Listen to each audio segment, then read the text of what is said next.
Hey guys, it's me Dina from Cookwithdena. Join me as we make a Palestinian chopped salad. All you want to do is take your vegetables and finely chop them. I usually like to use a knife, but today I got lazy when it got to the tomatoes and I used my chopper.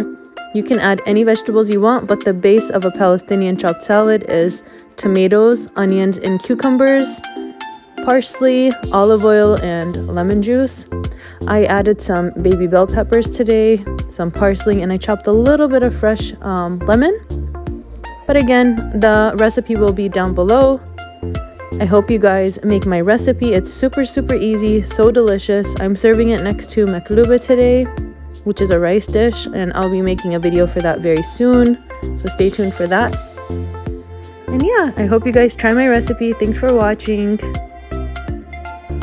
And don't forget to like, share, and subscribe. Bye.